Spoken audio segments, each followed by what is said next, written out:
అడుగు అడుగున ధనదాహం, అధికారంపై అధిక మోహం, వ్యసనాలపై తగని వ్యామోహం.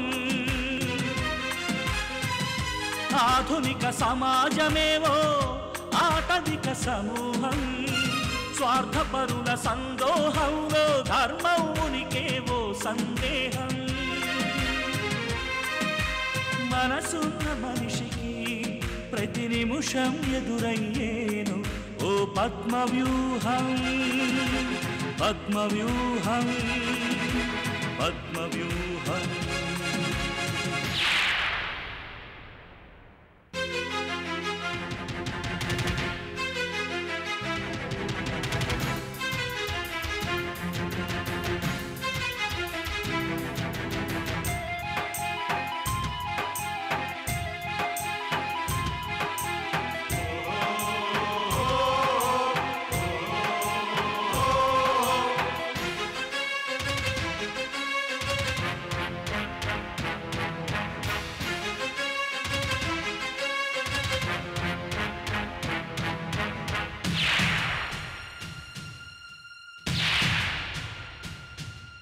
ప్రతి కదలిక వెనుక ఓ లాభానికై చింత, అవసరం లేకుంటే అరక్షణమైన నిలువరు నీ చెంత.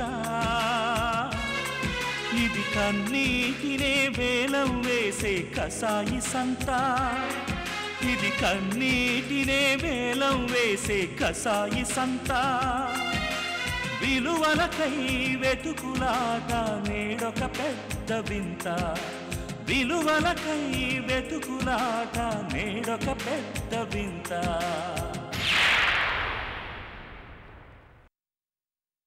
ఈరోజు అన్నయ్య పుట్టినరోజు, శుభాకాంక్షలు చెప్పడానికని వదిన ఫోన్ చేసింది.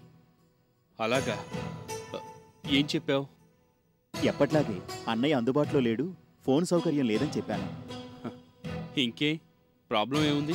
బాగానే మేనేజ్ చేశావు. లేదు సార్, ఈసారి వదినకేదో అనుమానం వచ్చినట్టుగా ఉంది. ఇదేదో నాటకంలా ఉంది అన్నట్టుగా మాట్లాడింది. ఏం సమాధానం చెప్పాలో తోచలేదు. ఇలా ఎంతకాలం మేనేజ్ చేయగలమో నాకు అర్థం కావడం లేదు. వదిన దగ్గర నుంచి ఫోన్ వచ్చిందంటేనే నాకు చాలా భయంగా ఉంది సార్. వంశీ, నువ్వెక్కడో దూరంగా ఉంటావు. నువ్వే అలాగంటే రోజూ పక్కనుండేవాళ్ళం. మా పరిస్థితి ఏమిటో ఆలోచించు. ప్రతి క్షణం గండమే. ఆచితూచి మాట్లాడుతున్నా ఏ క్షణంలో వర్ధన్ విషయం తెలియకుండా బయటకు వచ్చేస్తుందోనన్న భయం. మనకైతే పరిస్థితి తెలుసు కాబట్టి జాగ్రత్తగా ఉంటాం. కానీ బయట వాళ్ళు ఎవరైనా నోరు జారి చెప్పేస్తే ఇలా ప్రతి క్షణం టెన్షన్ అనుభవిస్తున్నాం. అయినా తప్పదు వంశీ. సార్, దీనికి వేరే ఆల్టర్నేటివ్ ఏదీ లేదంటారా? ప్రస్తుతానికైతే లేదు. వర్ధన్ లేడన్న విషయం తెలిసినా తను మానసికంగా తట్టుకోగలదు అన్న నమ్మకం, ధైర్యం మనకొచ్చేంత వరకు ఈ టెన్షన్ భరించాలి. తొందరపడి చెప్పేస్తే పరిస్థితి మళ్ళీ మొదటికొచ్చేస్తుందేమోనని భయంగా ఉంది. కాబట్టి సాధ్యమైనంత వరకు గౌరీకి తెలియకుండా జాగ్రత్త పడదాం. సరే సార్. అలాగే, ఉంటాను.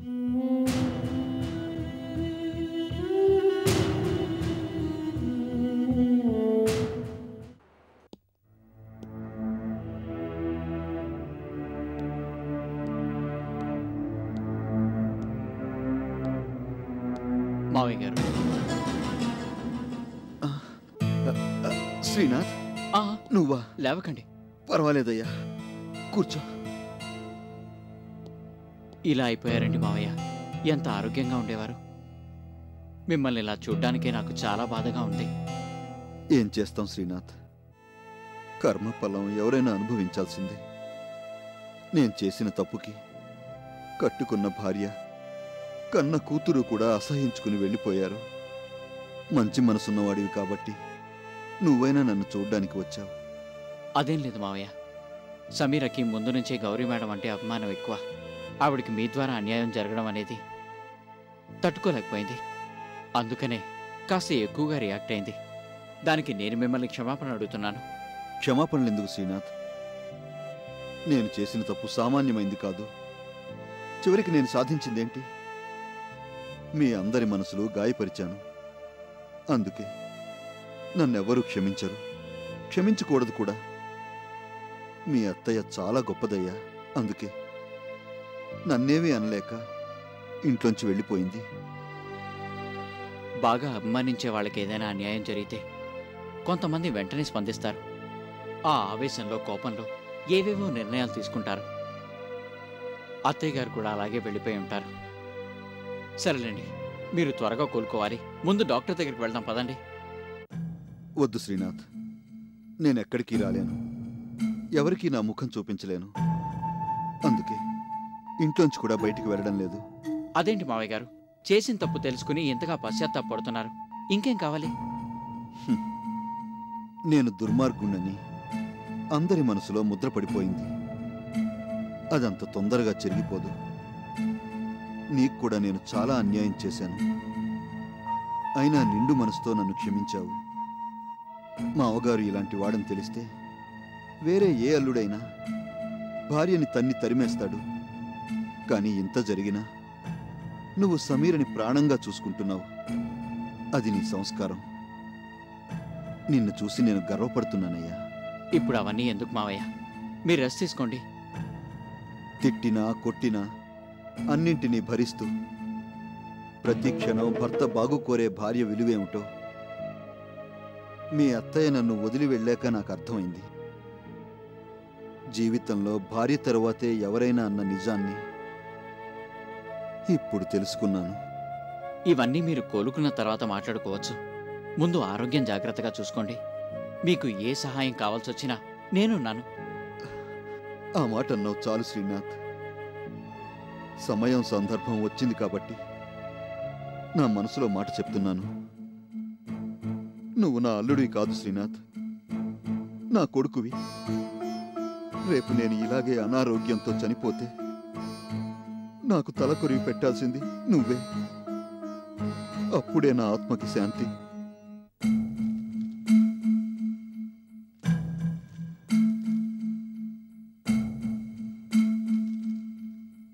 గుడ్.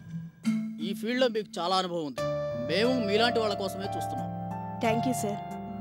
ఇంతకు ముందు మీరు పనిచేసిన దగ్గర ఎందుకు మానేశారు? అక్కడ చాలా మంది వర్కర్స్ ఉన్నారు సార్. నా టాలెంట్ చూపించి నన్ను నేను ప్రూవ్ చేసుకునే అవకాశం అక్కడ ఏమాత్రం లేదు సార్. అందుకే మానేశాను. అలాగా? కానీ వాళ్ళు ఇచ్చిన జీతం మాత్రం మేము ఇవ్వలేం. జీతం గురించి నేను డిమాండ్ చేయను సార్. నేను సొంతంగా డిజైన్ చేయగలను, సిన్సియర్గా వర్క్ చేస్తాను. స్టార్టింగ్లో తక్కువ ఇచ్చినా నా వర్క్ చూసి ఫ్యూచర్లోనైనా జీతం పెంచుతారన్న నమ్మకం నాకుంది. అలా అయితే ఓకే, మీరు ఈ రోజే జాయిన్ అవ్వచ్చు. Thank you sir. Raju sir, ఈవిడ వసంత గారని. ఈవిడ నాకు బాగా తెలుసు సార్. మన దగ్గర జాయిన్ అవుతానంటున్నారు. ఎందుకు? మన కంపెనీని కూడా దివాళా తీర్చడానికే? అదేంటి? అవును సార్, ఈవిడ ఇంతకు ముందు పనిచేసిన మేనేజ్మెంట్తో ఏదో ప్రాబ్లం వచ్చింది సార్. చాలా పెద్ద అమౌంట్కు సబ్ కాంట్రాక్ట్ తీసుకుని లాస్ట్ మూమెంట్లో వాళ్ళ మోసం చేసి తన డబ్బు తాను తీసుకుని వెళ్ళిపోయింది సార్. దాంతో వర్క్ ఆగిపోయి స్టాక్ మొత్తం రిజెక్ట్ అయ్యి వాళ్ళు చాలా ప్రాబ్లమ్స్ లో పడ్డారు సార్. అది సార్. అది కాదు సార్, అసలు ఏం జరిగిందంటే. సారీ మేడం, అక్కడ ఏం జరిగిందో మొత్తం నాకు తెలుసు. మీరు ఏం చెప్పినా ప్రయోజనం లేదు. అక్కడ మోసం చేశారు, ఇక్కడ అబద్ధం చెప్తున్నారు. ఇంకెలా నమ్మాలి మిమ్మల్ని? ఇప్పుడు మీకు ఉద్యోగం ఇస్తే మమ్మల్ని మోసం చేయరని నమ్మకం ఏంటి? వాళ్ళు పెద్దవాళ్ళు కాబట్టి తట్టుకున్నారు. మేమైతే కంపెనీ మూసేయాల్సిందే. అలా అనకండి సార్. నా టైం బాగోలేక ఏదో పొరపాటు జరిగింది. మరోసారి అలా జరగదని మీకు మాటిస్తున్నాను. నేను చాలా కష్టాల్లో ఉన్నాను. నాకిప్పుడు ఉద్యోగం చాలా అవసరం. దయచేసి ఉద్యోగం ఇప్పించండి సార్. ఒక్క అవకాశం ఇప్పించండి. టాలెంట్, అనుభవం ఉంటే చాలదు మేడం, నిజాయితీ కూడా ఉండాలి. అది లేదని తెలిసి కూడా మిమ్మల్ని ఉద్యోగంలో పెట్టుకోలేము. ఇక మీరు వెళ్ళొచ్చు. సార్ ప్లీజ్, మిమ్మల్ని బతిమాలుకుంటున్నాను. మీరు కాదంటే మా కుటుంబం రోడ్డున పడుతుంది. దయచేసి జాబ్ ఇప్పించండి సార్. అనవసరంగా మా టైం వేస్ట్ చేయొద్దు ప్లీజ్.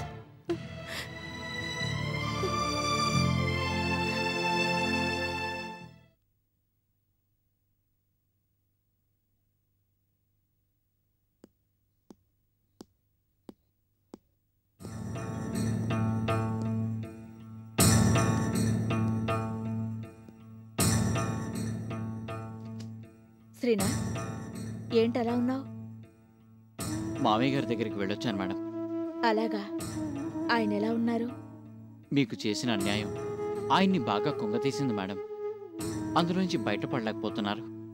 చూసేవారు చేసేవారు లేరు. అదో సమస్య. ఈయనెక్కడా, అత్తయ్య గారు అక్కడ. ఏం చేయగలం? ఎవరికి చెప్పగలం? సమీరకు చెప్దామంటే ఆయన పేరు చెప్తేనే మండిపడుతోంది. ఫోన్ చేసి మాట్లాడడానికి కూడా ఇష్టపడడం లేదు. పోనీ ఏదైనా హాస్పిటల్లో జాయిన్ చేద్దామన్నా చూడ్డానికి ఎవరో ఒకరు ఉండాలి కదా. ఏదోలా మేనేజ్ చేద్దామంటే బయట ఎవరికీ నా మొహం చూపించలేను, నేనెక్కడికి రాను అని ఆయన భీష్మించు కూర్చున్నారు. మరేం చేద్దాం అనుకుంటున్నావు? అత్తయ్య గారు వస్తే గాని ఆయన బాగుపడే అవకాశం లేదు మేడం. ఆవిడ రారు. మామయ్య గారిలో అయితే మార్పు వచ్చినట్టే కనిపిస్తోంది మేడం. జీవితం అంటే పగలు ప్రతీకారాలు కాదు, ప్రేమాభిమానాలు అని ఇప్పటికి అర్థమైనట్టుంది ఆయనకి. కానీ ఏం లాభం? ఆయనలో మార్పు వచ్చింది అంటే కట్టుకున్న భార్య కన్న కూతురు ఇద్దరూ నమ్మడం లేదు. అందుకే దూరంగా ఉండిపోతున్నారు. అది ఆయన తట్టుకోలేకపోతున్నారు. పశ్చాత్తాపంతో పోయిన నమ్మకాన్ని నిలబెట్టుకోవాలని ఆయన తాపత్రయం. అదంతా నాటకమని వీళ్ళంటారు. ఆయన నిద్రాహారాలు మానేసి ఆరోగ్యం పాడు చేసుకుంటే భార్యా కూతుర్ల నమ్మకాన్ని సంపాదించగలరా? నాకైతే ఏమీ అర్థం కావడం లేదు మేడం. ఈ సమస్య ఎలా పరిష్కారం అవుతుందో, ఎప్పటికి పరిష్కారం అవుతుందో.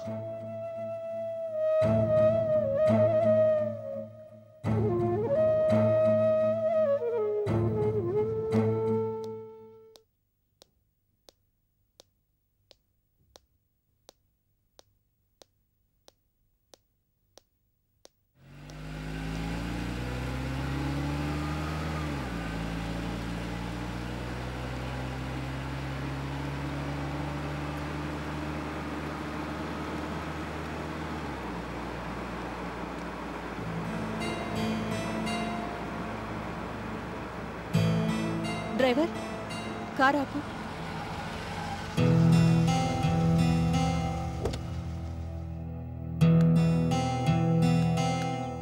వసంత,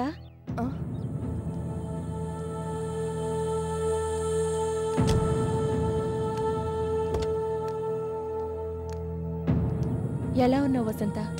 రోడ్డు మీద పడిన వాళ్ళ బ్రతుకు ఎలా ఉంటుంది మేడం? ఏదైనా కంపెనీలో పనిచేస్తున్నావా? లేదు మేడం, ఎక్కడ పనిచేయడం లేదు. అంటే సొంతంగా బిజినెస్ పెట్టే ఆలోచనలో ఉన్నావా? ఎందుకలా తలదించుకుంటావు? నీ దగ్గర మంచి టాలెంట్ ఉంది, అనుభవం ఉంది. ఇవి చాలు బిజినెస్ స్టార్ట్ చేయడానికి. నాకంత కెపాసిటీ లేదు మేడం. సొంతంగా బిజినెస్ పెట్టే ఉద్దేశం కూడా లేదు. ప్రస్తుతం ఉద్యోగ ప్రయత్నంలోనే ఉన్నాను, కానీ ఉద్యోగం ఇచ్చేవాళ్లే లేరు. అదేంటి? నీ టాలెంట్కి తగిన అవకాశం ఇచ్చే మంచి కంపెనీయే ఈ సిటీలో లేదా? కంపెనీలు చాలా ఉన్నాయి మేడం, కానీ నన్ను నమ్మి ఉద్యోగం ఇచ్చేవాళ్లే లేరు. మంచి మనసుతో నాకు కాంట్రాక్ట్ ఇచ్చి నా మీద నమ్మకంతో మొత్తం బాధ్యత నాకు అప్పచెప్తే మీకు అన్యాయం చేశాను. కానీ నిజానికి నన్ను నేనే అన్యాయం చేసుకున్నాను. దాని ఫలితం ఇప్పుడు అనుభవిస్తున్నాను. వసంత, నీకు నేనిచ్చిన అమౌంట్ చాలదనుకున్నా, నీకేదైనా అన్యాయం జరిగినా, లేదా నీ ఆత్మాభిమానం దెబ్బతినేలా మేం ప్రవర్తించినా, వేరే చోట మా దగ్గర కంటే మంచి ఆఫర్ వచ్చి నువ్వు వెళ్ళిపోయినా నేను చాలా సంతోషించేదాన్ని. కానీ నువ్వు మోసం చేసి వెళ్ళిపోయావు.